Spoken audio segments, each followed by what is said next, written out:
Welcome back to TYT Sports, a special edition of TYT Sports for two reasons. One, we get to do one of our quarterly baseball clips for the channel. And two, I have Jesus Godoy, director of the main show, The Young Turks. Well deserved. To join me. Jesus' last time on TYT Sports was the prediction clip for the World Series, where he very accurately predicted that the Royals would win the World Series, to my dismay over the Mets. Right. And since then, I've joined fantasy football, and I'm in first place, so I feel like an expert. Fantasy baseball. I mean, fantasy baseball, you're right. Yeah, exactly. So not quite an expert, but almost there. Almost there. All right, but of course, as you can tell by Jesus' hat, for many reasons, we're going to talk about some Dodger baseball.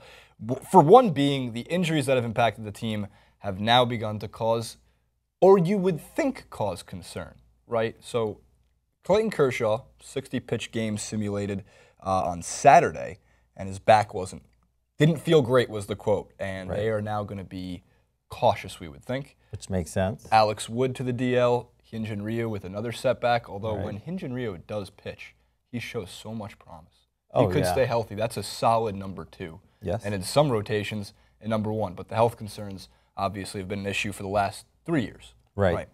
So what we have, though, is since all these injuries have happened, the Dodgers in their last 18 games are 12-6. They went from 8 games back to 4.5 games back in the NL West. Right. Is it the bullpen? Is it the offense? Do we need? I shouldn't say we. I'm a Mets fan, but do you need those stars? I mean, obviously you need that rotation back for a playoff push, but could you possibly put a Band-Aid over this bullet wound and get through to the playoffs? I like how you putting a Band-Aid on them, but I think they planned for this. That's why they have such a large pitching depth. They went out and got a lot of pitching, and they've always known they've had young pitching. You know, today Urias pitched against the Nationals, and they had sent him down, you know, right before the All-Star to make room for Rio. But now with what happened with Rio and with the extended stay with Kershaw, they bring him back up. So I think they were always prepared for the pitching problems that could arise with McCarthy. Now with McCarthy back also, like you never know, Rio uncertain, and even Brett Anderson, I don't know if you remember, but he's also gone. And I think he's also getting close to coming back. So. Well, they also mentioned, and there's a couple names here that if you remember from last season, I'm sure you do, and even earlier this season, like in the minor leagues, in your AAA, you still have guys like Ross Stripling and Mike Bolsinger who were never maybe MLB caliber guys, but you know, if they can come in and hover around a 3.5 ERA, your bullpen can get you there. You only need your starters to go, what, at this point, if the strategy's 5 innings, strategy's working? I mean, yes, hopefully you want your pitchers to go a lot longer than that, hopefully, because I think that's where the Dodgers had, an early issue early in the season was just overworking their bullpen. I think their bullpen in the last 6 weeks, right before the walkout, really got in line. It's probably like the second number 2 bullpen in the league. In the last 20 games, I think they have like a league-leading ERA. And not only that, but also like you said, the offense really kicked in the past month. I think that's just happened to be like luck of the draw, that they just happened to all start batting in clutch situation. I think early in the season, they just were not a clutch hitting team. They just couldn't get any runs in. You know, Gonzo was like, I mean, I get Gonzo's productivity has gone down, but you know, it's expected. But Kendrick has stepped up. Utley's been a surprise, I think. I mean, it's hard to root for the guy. I don't want to get you started. I don't know. I was saying, for a 62-year-old guy who's actually got a full head of gray hair, I'm pretty impressed with Chase Utley. I mean, yeah, exactly. And they've brought up great young players with Chris Taylor and Seager, and look at Justin Turner, hit 2 home runs today. So it's all about the offense right now. And he's a microwave. Remember, there was what was the stretch last year of 4 weeks where Justin Turner just mashed in 20 RBIs in a month. So, I mean, the only concern is like, I'd rather have consistency throughout the year, which every team would rather have, obviously. Of course, but you know, baseball's you know, it's a streak. You know, you just hope they get hot at the right time. You know, right now it's a good time for them. Their offense is good. They're playing good teams, and it showcases what they can do as far as their depth. I do love a couple of the headlines from Deadspin and some like the satire baseball blogs out there. Not that Deadspin's only baseball, but it's from the Dodgers side of from the Dodgers perspective. Oh, please let the Giants fall apart. Oh, yeah. Let them just, look, the thing is with the... I got everything's bad for us, but if Buster Posey goes down, and maybe just some margin, that's fine. That's fine. The thing is, Bruce Bochy is just a good manager. He's just really a good man. He knows how to manage his pitching staff and their front office. Like, you could only hope that they really start stumbling towards the end of the season, and that the Dodgers' pitching rotation is at full strength at the end of the season. So that's where I feel Kershaw, even if they hold him out and maybe bring him back in September, and I hope it's not like, and they make that last September push for the playoffs, they have a good, I mean, what is it, 2.5 lead in the wild card. Yes. I think that's what they're playing for. I think the division, it's with their uncertainty in pitching, you never know. But if they push for the wild card and then keep their pitching going through that, maybe. Very much it seems like a series by series basis. Like at all, I mean, that's a very common baseball strategy. Take 2 out of every 3 series. Yeah. Take 2 out of every 3 in every 3-game series, and you're going to be going to the playoffs. Exactly. But at some point, you would think that, of course, in waves, the offense will get quiet at some points, and maybe the pitching steps up. Maybe some of these younger guys like Ross Stripling come back up and have a 3-game, again, over 3 weeks, they have 4 good starts, maybe 2 good starts. But the other big side of things is it's not like Kershaw cost all that much money, only about $34 million a year. But of course, I mean, when you think about how much they pay for the Dodgers, it's not that much. I mean, they're like, okay, we'll pay him $30 million a year. Look, we'll take $34 million a year too to be at Dude, they're still paying Matt Kemp. Like they sent Matt Kemp to San Diego. They're still paying Bobby Bonilla. Oh, yeah, don't even. So I mean, some of these contracts are crazy, but I feel Kershaw's definitely earned it. You know what I mean? Well, I mean, the number's absurd.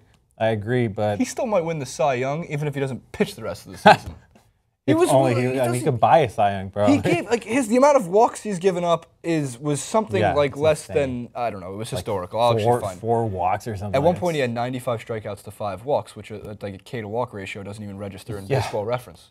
It breaks the system. So the other big thing is Yasiel Puig, the #1 guy on everybody's trade rumor list, but has no backing in terms of will he actually be traded. And then it seems like from some light sources, right? Big market team, Los Angeles Dodgers, similar to a Yankees and the Cubs and the bigger market, even the Giants, the bigger markets in baseball. Always on the trade deadline, rumor radar, all those kind of things. And Chris Archer seems like the guy that's available from the Tampa Bay Rays. He's 5-13, but his win-loss does not reflect his actual stuff. He does have a nasty arsenal of pitchers. He's young. He's 26 years old. He'd be an immediate fix to a rotation, and if the rest of the rotation gets healthy, then you already. So just imagine for a second, Dodger fans, you have Kershaw back for the playoffs, you have Ryu back for the playoffs, and Alex Wood, who was actually pitching quite well. Well, then Archer becomes your #3, Wood becomes your #4. And you got Kazmir still. Kazmir, McCarthy. Anderson, McCarthy. You get to move some of those starters to the bullpen, so if anything goes wrong, you could just peg them. Do you think they should trade Puig? Do you think there's something in return you'd want? It doesn't have to be a player, but a type of player. Obviously, like, we've been really patient with Puig since his rookie year. You know, his first 2 weeks were amazing. I'll give him, first year. But, he's just so inconsistent. You could tell his maturity level isn't quite there. He just doesn't know how to get out of slumps. Once he gets into a slump, he's stuck there. And it's a never-ending abyss. Sometimes you're like, you need him to be clutch. You need him to, you feel like he's just always swinging for the fences. But do they trade him as the Dodgers with all the outfield depth they have, and with Andre Ethier coming back?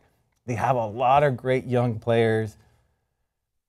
I mean, it's one of those. As a Dodger fan, I don't want them to trade him somewhere and then him get his stuff lined up, right? That's usually the case for any baseball fan. Like, it's not just me. I'm sure you feel the same way. If they got rid of some, you're like, oh, of course he's gonna have an all-star season. Daniel Murphy's was batting 400 through the first 4 weeks of the season. I think he's leading the league right now. It's stupid. Hopefully, but do you trade Puig for more pitching help with what's on deck? Like, pitchers could be filling in the outfield at some point. Exactly. Like, so.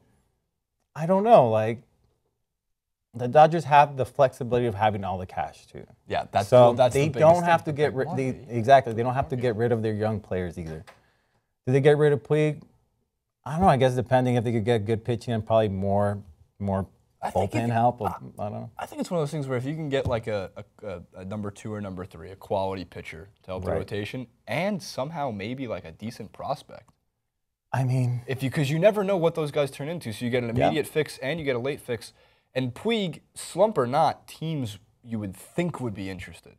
Like, I can't speak for a front office. Okay, but why have? I mean, it seems like this story's been around for a few years now. Why haven't they been able to trade him? Is it just they can't get the right package for him, or I think my feeling is that the Dodgers aren't getting the right phone call. Right. They're not hearing the right But offer. I wonder what their expectations are to get from Puig. So do they want a number 2 starter, a number 1 prospect for the farm? Like, is that too much? All right, so the question is, what is reasonable to get for Puig right now if you're trying to?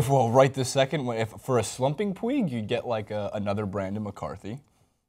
And then maybe like yeah, it's like you almost would rather just keep him at that point. It's so funny too because the Dodgers, of course, the trade rumor stakes, like, they're connected not just to Chris Archer, but like the entire Rays starting pitching staff. They're like, according to trade rumors, it's like Jake Odorizzi and Matt Moore and Chris Archer. It's like, let's just raid the Tampa Bay Rays. It's both sunny in those places. Yeah, they're under it's the same climate in a way. There won't be that much difference.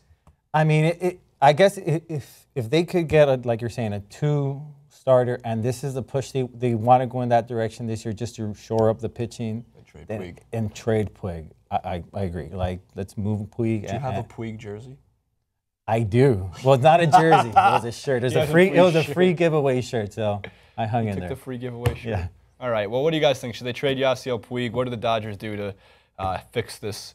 I mean, they're not hemorrhaging. It's not that bad. They're playing well. They're hanging in there. If it takes a turn before the deadline, what do they do at the deadline? And should they be shutting down Clayton Kershaw for the rest of the season too? At rockandroll_Jesus. That's me. Nailed it. Twitter verified too. At JaceRubin91. Not Twitter verified, but maybe someday. Someday. We'll see you then. Keep reaching, bro.